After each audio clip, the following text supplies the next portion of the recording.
اعوذ باللہ من الشیطان الرجیم بسم اللہ الرحمن الرحیم باب امامت المفتون والمبتدی وقال الحسن صلی وعلیہ بدعته عن عبید اللہ بن عدی بن خیار انه دخل على عثمان بن عفان رضی اللہ عنہ وهو محصور فقال انك امام عامة ونزل بك ما نرى ويصلي لنا امام فتنة ونتحرج. قال الصلاة أحسن ما يعمل الناس فإذا أحسن الناس فأحسن معهم وإذا أساءوا فاجتنب إساءتهم. وقال الزبيدي قال الزهري لا نرى أن يصلى خلف المخنث إلا من ضرورة لا بد منها. باب ایسے شخص کی امامت کے متعلق کہ جو فتنے میں مبتلا ہو جائے یا ایسے شخص کے پیچھے نماز پڑھنے کے متعلق امامت کے متعلق کہ جو بدعتی ہو، یعنی بدعت کا ارتکاب کرتا ہو یا ایجاد کرتا ہو. حضرت عبید اللہ بن عدی ان کے متعلق ہے. آپ فرماتے ہیں کہ میں حضرت عثمان غنی رضی اللہ تعالیٰ عنہ کے پاس اس وقت گیا جس وقت آپ اپنے گھر کے اندر معصور تھے، یعنی وہ فتنے کا زمانہ تھا جس وقت آپ کو باغیوں نے گھیرا ڈال رکھا تھا اور آپ باہر مسجد میں نماز پڑھنے کے لیے پڑھانے کے لیے آپ تشریف نہیں لاتے تھے. اس زمانے کی بات ہے کہ میں حضرت عثمان غنی رضی اللہ تعالیٰ عنہ کے پاس گیا. اس وقت وہ اپنے گھر کے اندر معصور تھے. تو میں نے آپ سے عرض کی کہ آپ لوگوں کے امام ہیں اور آپ کے اوپر جو افتاد ہے وہ آپ دیکھ رہے ہیں، اور ہمیں اس وقت جو نماز پڑھانے والا ہے وہ فتنہ بپا کرنے والا ہے، یعنی فتنہ بپا کرنے والا امام جو ہے وہ ہمیں نماز پڑھا رہا ہے اور ہم اس حرج کے اندر یعنی اس گناہ کے اندر مبتلا ہیں. تو حضرت عثمان غنی رضی اللہ تعالیٰ عنہ آپ نے فرمایا کہ نماز لوگوں کا بہترین نیک عمل ہے. جب لوگ نیک عمل کریں تو تم بھی ان کے ساتھ نیک عمل کرو، اور جب وہ برا کام کریں تو تم ان کی برائی سے اجتناب کرو. امام زبیدی ان کا قول ہے کہ بہت زیادہ اشد ضرورت نہ ہو، یعنی بہت شدید ضرورت کوئی ایسی پیش آ جائے تو اس ضرورت کے علاوہ مخنث کے پیچھے نماز پڑھنا جو ہے یہ درست نہیں. مخنث کہتے ہیں خسرے کو، خسرے کے پیچھے نماز شرعاً درست نہیں ہے، الا یہ کہ کوئی بہت زیادہ اشد ضرورت ہو.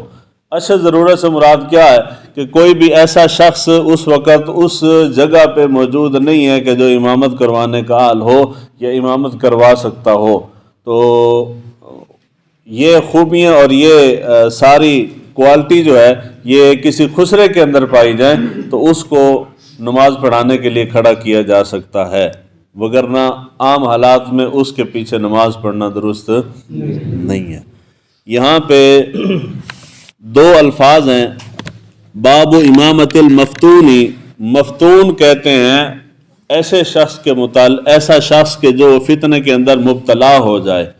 اور یہاں حدیث مبارکہ میں جو ذکر ہو رہا ہے وہ ذکر ہو رہا ہے کہ وہ شخص یعنی اس شخص کا ذکر ہے کہ جو فتنہ بپا کر رہا ہے، یعنی فتنہ بپا کرنے والے کو فاتن کہتے ہیں اور جو فتنے میں مبتلا ہو جائے اس کو مفتون کہتے ہیں. امام بخاری نے لفظ استعمال مفتون کیا ہے، ذکر جو ہے وہ فاتن کا ہو رہا ہے کہ وہ شخص جو خود فتنہ پرور ہے، فتنہ بپا کرنے والا ہے. یہ دو چیزیں مختلف ہیں. ایک ہے گناہ کے اندر ملوث ہو جانا، فتنے کے اندر شامل ہو جانا یا فتنے کا شکار ہو جانا، اور دوسرا شخص وہ ہے کہ جو فتنہ بپا کرنے والا ہے. تو فتنہ بپا کرنا، فتنہ پیدا کرنا یہ زیادہ کبھی عمل ہے. فتنے کے اندر شامل ہو جانا یا فتنے کا شکار ہو جانا یہ اس کی بنسبت کم کبھی عمل ہے. تو یہاں جو بات ہو رہی ہے، جو مسئلہ بیان ہو رہا ہے وہ ہے فتنہ بپا کرنے والے شخص کے متعلق. اور دوسرے نمبر پہ لفظ ہوا استعمال ہو رہا ہے مبتدی، ہے کہ جو شخص بدعت کا ارتکاب کرنے والا یعنی بدعتی ہو، نیا کام ایجاد کرنے والا ہو، اس کے متعلق ذکر ہے کہ کیا ایسا شخص کے جو فتنہ بپا کرنے والا ہو اور ایسا شخص کے جو بدعت کا ارتکاب کرنے والا ہو، بدعتی ہو، اس کے پیچھے نماز پڑھنا درست ہے یا درست نہیں ہے. سب سے پہلی چیز ہمارے ہاں دو اصطلاحات استعمال ہوتی ہیں اور بڑی کثرت کے ساتھ ہوتی ہیں، ایک بدعت کا اور ایک شرک کا۔ ہر دوسرا طبقہ دوسرے کو بدعتی کہتا ہے اور دوسرے کو مشرک کہہ کے دائرہ اسلام سے خارج کر دیتا ہے۔ حضور صلی اللہ علیہ وآلہ وسلم کے ارشاد گرامی ہے، مسلم شریف کے اندر کافی ساری حدیث مبارکہ اسی مضمون کی گزری ہیں۔ حضور نے ارشاد فرمایا کہ ہر بدعت گمراہی ہے، ہر بدعتی جو ہے وہ جہنمی ہے۔ تو وہ دوسرا طبقہ جو ہے وہ ہمیں اہل سنت کو کہتا ہے کہ یہ جتنے تم سارے کام کرتے ہو، میلاد منانا، ختم درود وغیرہ، ساتھ 40واں یہ اذان سے پہلے درود شریف پڑھنا، نماز کے بعد ذکر کرنے کے لیے اونچی آواز سے بیٹھ جاتے ہو، اور جو اس سے بھی زیادہ شدید ترین طبقہ اہل حدیث طبقہ، وہ ہماری دعا کو بھی شامل کر دیتے ہیں کہ نماز کے بعد ہم سارے اجتماعی دعا مانگتے ہیں۔ یہ جی گل ہے نا جی، نماز ختم ہوتی ہے تو اجتماعی دعا مانگتے ہیں۔ یہ ساری چیزوں کو وہ بدعت کہتے ہیں، اور اس کے بعد وہ کہتے ہیں کہ حضور نے فرمایا کہ ہر بدعتی جو ہے وہ جہنمی ہے، سو ہم سارے جہنمی ہو گئے، بیک جنبش قلم سارے کے سارے جہنم میں گئے۔ تو یہ بڑا آسان اور سیدھا سادہ طریقہ ہے۔ اب بدعت کس کو کہتے ہیں، یہ ایک بڑا طویل اور پیچیدہ مضمون ہے، اس کے اوپر صرف 2-3 چیزیں عرض کرتا ہوں سمجھنے کے لیے۔ سب سے پہلے البدع جو ہے بدع سے ہے، بدع سے مشتق ہے۔ بدع کہتے ہیں کسی سابقہ مادہ، اصل، مثال، نمونہ یا وجود کے بغیر کوئی نئی چیز ایجاد کر لی جائے۔ ایسی چیز ایجاد کی گئی ہے کہ جس کی کوئی مثال پہلے زمانے سے مراد ہے حضور صلی اللہ علیہ وآلہ وسلم کا زمانہ اور حضور کے بعد صحابہ کا زمانہ، وہ زمانہ مراد ہے۔ جب ہم کہتے ہیں کہ پہلے موجود نہ ہو تو پہلے سے مراد حضور کا زمانہ مراد ہے، اس کے بعد کا جتنا زمانہ ہے وہ نہیں، اس سے مراد نہیں۔ تو یہ جو جب آپ میلاد کے اس بات کے اوپر گفتگو کرتے ہیں تو آپ کہتے ہیں کہ جی وہ مغلوں کے دور میں ہوتا تھا یا عثمانی سلطنت کے دور میں ہوتا تھا، تو یہ دلیل درست نہیں ہے۔ یہ اگر آپ نے ثابت کرنا ہے، اس کے اوپر گفتگو کرنی ہے، تو اس بات کے اوپر جب آپ کلام کریں گے تو سیدھا صحابہ کے زمانے سے کریں یا تابعین کے زمانے تک آ جائیں، یعنی یہ وہ زمانہ ہے جس کو بطور استدلال ہم رکھ سکتے ہیں کہ یہ دیکھو جی صحابہ کے زمانے مبارک میں ہوتا تھا، یہ اس کے اوپر بھی ہو سکتا ہے، یہ نہیں ہے۔ تو جب اوپر کی دلیل موجود ہو تو نیچے نہیں آنا چاہیے۔ سید شریف جرجانی وہ کہتے ہیں کہ بدعت ہر وہ کام ہے جو سنت کے مخالف ہو، اور اس کو بدعت اس لیے کہتے ہیں کہ اس کا قائل امام کے قول کے بغیر اس کو اختراع کرتا ہے، یعنی بدعت اس کو کہتے ہیں جو کسی سنت کی مخالفت میں وجود میں آ گئے، یعنی حضور صلی اللہ علیہ وآلہ وسلم کی سنت کچھ ہے اور اس کے خلاف کوئی اور کام شروع کر دینا اور اس کو دین کا حصہ سمجھنا اور اس کو باعث ثواب سمجھنا کہ جی اس سے مجھے ثواب بھی ملے گا، یعنی دین کا حصہ بنایا ہے، باعث ثواب بنایا ہے کہ مجھے اس سے نیکی ملے گی، اس کو بدعت کہتے ہیں۔ دوسرے نمبر پہ غیر مقلدین ہیں، جن کو ہم عام زبان کے اندر اہل حدیث کہتے ہیں، ان کے بہت بڑے عالم دین تھے نواب صدیق حسن خان، انہوں نے لکھی ہے تعریف، یہ بڑی اہم ہے کیونکہ یہ زیادہ بدعت کی توپ جو ہے وہ استعمال زیادہ وہی کرتے ہیں، تو انہی کے امام کی یہ تعریف ہے۔ وہ کہتے ہیں کہ ہر نئے کام کو بدعت کہہ کر مطعون نہیں کیا جائے گا۔ الفاظ جو ہیں وہ بڑے توجہ والے ہیں۔ کہتے ہیں ہر نئے کام کو بدعت کہہ کر مطعون نہیں کیا جائے گا، بلکہ بدعت صرف اس کام کو کہا جائے گا جس سے کوئی سنت متروک ہو۔ جو نیا کام کسی امر شریعت سے متناقض نہ ہو وہ بدعت نہیں بلکہ مباح ہے۔ جب درس بخاری کا آغاز ہوا تھا تو یہ فرض، واجب، سنت، مستحب اور مباح، ان تمام چیزوں کے متعلق تعریفات وغیرہ تفصیل کے ساتھ بیان ہوئی تھیں۔ مباح وہ عمل ہوتا ہے جو ہوتا تو جائز ہے مگر اس کے کرنے یا نہ کرنے سے کوئی ثواب، گناہ وغیرہ نہیں ملتا، اس کو مباح کہتے ہیں۔ تو اگر آپ یہ کہیں کہ ہر نیا کام بدعت ہے تو پھر مباح ختم ہو جائے گا، ہر نیا کام بدعت ہوگا اور ہر بدعت جو ہے وہ گمراہی ہوگی اور ہر گمراہی جو ہے وہ جہنم میں لے جانے والی ہے۔ تو یہ ساری امت جو ہے، کوئی بھی مسلک پیچھے نہیں بچے گا، ساری امت جو ہے وہ ساری جہنم میں جائے گی اس طریقے سے۔ حالانکہ یہ طریقہ نہیں ہے۔ بدعت کہتے ہیں صرف اس کام کو جو حضور صلی اللہ علیہ وآلہ وسلم کی کسی بھی سنت کو ترک کرنے کا باعث بنے۔ اگر وہ حضور کی کسی سنت کو ترک کرنے کا باعث نہیں بنتا تو وہ بدعت نہیں ہے۔ یعنی حضور صلی اللہ علیہ وآلہ وسلم کی کوئی سنت مبارکہ ہے، کوئی بھی سنت آپ لے لیں، ہزار ہاں سنتے ہیں، کوئی سنت حضور کی لیتے ہیں، اور آپ اس کے خلاف اپوزٹ کوئی اور کام نیا شروع کر دیتے ہیں تو اس کو بدعت کہیں گے۔ اگر کوئی ایسا کام ہے کہ جس کی اصل دین کے اندر پرانے وقتوں سے مراد حضور کے زمانے میں اور صحابہ کے زمانے میں موجود نہیں ہے، آپ نے شروع کی ہے اور وہ کام اچھا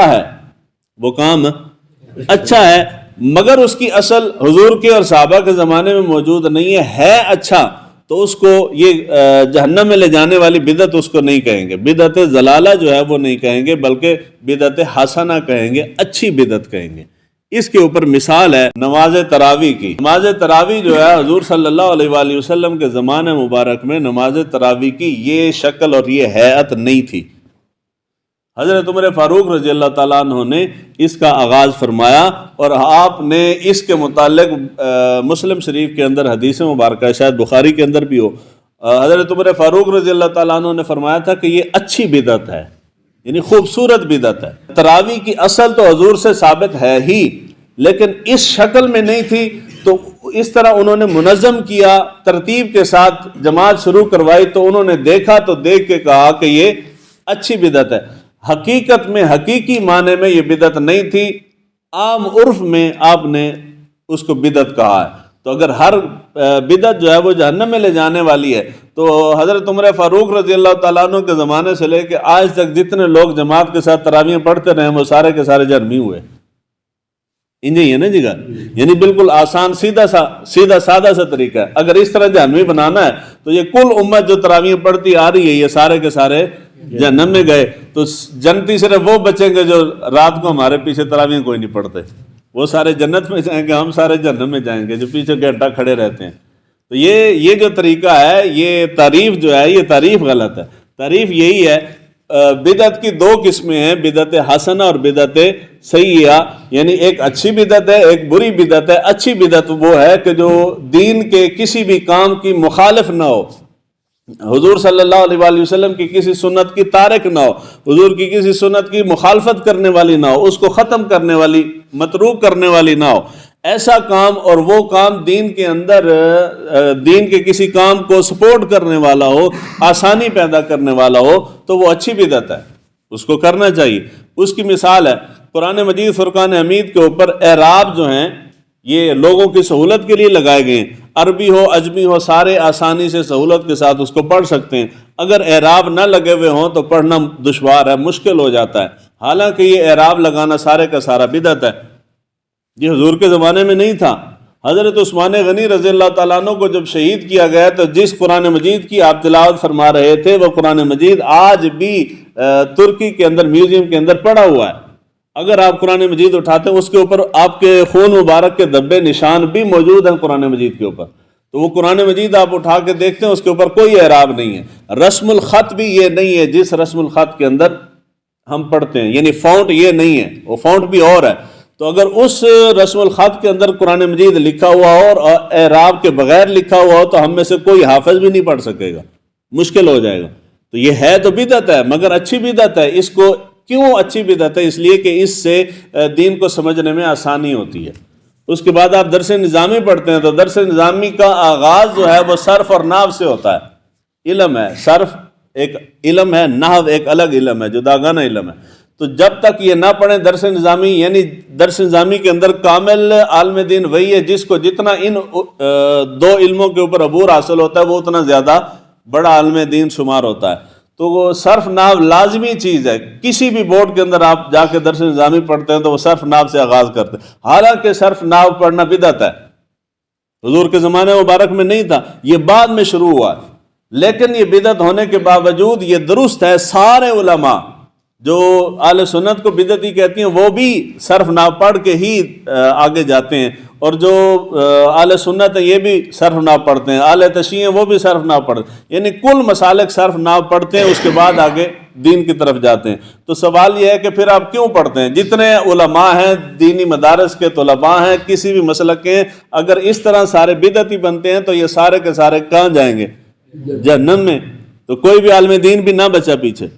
تو یعنی یہ بدعت ہے تو بدعت ہے مگر درست ہے۔ کیوں درست ہے؟ کہ اس کے ذریعے سے انسان دین کو سیکھنے میں آسانی ہوتی ہے، اس سے مدد ملتی ہے، اس لیے یہ اچھی بدعت ہے۔ اس کے بعد آخری چیز ہے علامہ شامی ہیں، انہوں نے بدعت کی اقسام بیان کی ہیں۔ وہ کہتے ہیں کہ جی بدعت کی 5 قسمیں ہیں۔ پہلے نمبر پہ بدعت واجبہ۔ بدعت واجبہ سے مراد کیا ہے کہ گمراہ فرقوں کا رد کرنا اور کتاب و سنت کو سمجھنے کے لیے نحو پڑھنا ہے، بدعت ہے، مگر قرآن مجید اور حضور کے فرمان کو سمجھنے کے لیے نحو پڑھنا یہ ضروری ہے، واجب ہے مگر بدعت ہے۔ کیا ہے؟ بدعت ہے۔ دوسری قسم ہے بدعت مستحبہ، سرائے اور دینی مدارس بنانا اور ہر وہ نیک کام جو عہد نبی اور عہد صحابہ کے اندر نہ ہوا ہو، یعنی نیک کام ہو مگر وہ حضور کے زمانے میں اور حضور کے صحابہ کے زمانے میں نہ ہو۔ اس کے بعد ہے بدعت مباح، اچھے کپڑے پہننا، اچھا کھانا کھانا، یعنی اپنا سٹیٹس بنا کے رکھنا ہے، بدعت ہے مگر مباح ہے، اگر کوئی کرتا ہے تو ٹھیک ہے، گناہ ثواب اس سے نہیں ملتا۔ بدعت مکروہہ، مساجد کو مزین کرنا، یعنی مساجد میں نقش و نگار وغیرہ کرنا ہے، مکروہ کام ہے، بدعت ہے، مگر لوگ کر رہے ہیں تو چل رہا ہے۔ جس طرح کہ ہم نے مسجد کے اندر سجایا ہوا ہے تو یہ وہ لکھتے ہیں کہ یہ بدعت ہے، یہ مکروہ ہے۔ کبھی کسی عالم دین نے اگر اس موضوع کے اوپر گفتگو کیا تو سارے مسجدوں والے باہر نکل آئیں گے۔ یہ مضمون بڑا حساس ہے، حالانکہ اس کے اوپر بولنا چاہیے مگر لوگ نہیں بولتے، اس کی بہت ساری وجوہات ہیں۔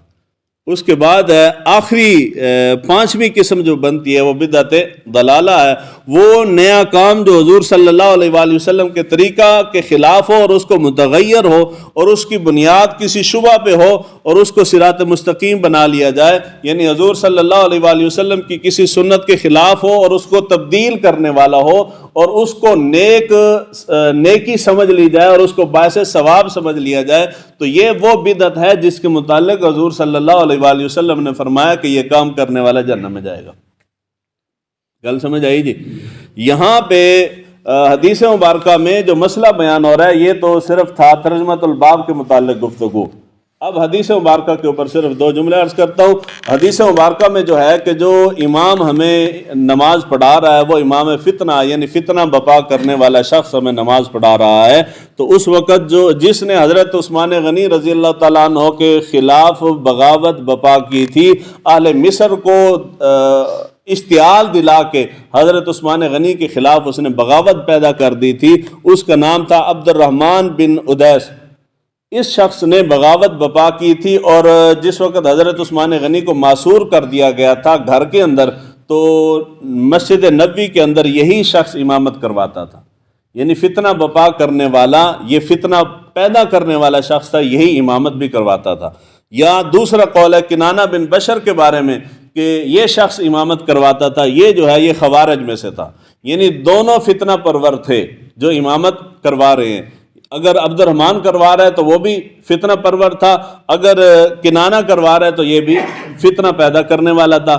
مگر سوال یہ ہے کہ اتنے شدید ترین بد کردار لوگوں کے پیچھے بھی صحابہ کرام رضوان اللہ اجمعین نے جماعت نہیں چھوڑی، اے ہے اصل گل، ان کے پیچھے بھی صحابہ نے جماعتیں نہیں چھوڑی۔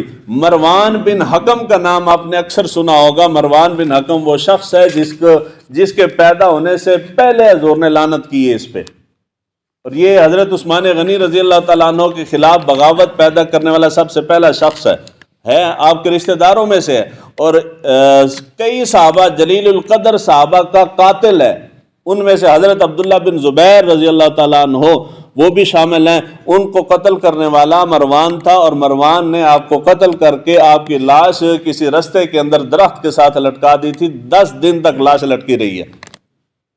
صحابی رسول ہے، حضور صلی اللہ علیہ وآلہ وسلم کے رشتہ داروں میں سے حضرت عبداللہ بن زبیر، اتنا ظلم اس شخص نے کیا ہے، یہ امامت کرواتا تھا، اور اس شخص کے پیچھے بھی صحابہ کرام رضوان اللہ اجمعین نمازیں پڑھتے تھے، حتیٰ کہ حضرت امام حسن اور حضرت امام حسین بھی اس کے پیچھے نماز پڑھتے تھے۔ مسئلہ کیا ہے؟ مسئلہ یہ ہے کہ جماعت کا ترک کر دینا یہ چھوٹی سی چیز نہیں ہے، بہت بڑی شے ہے۔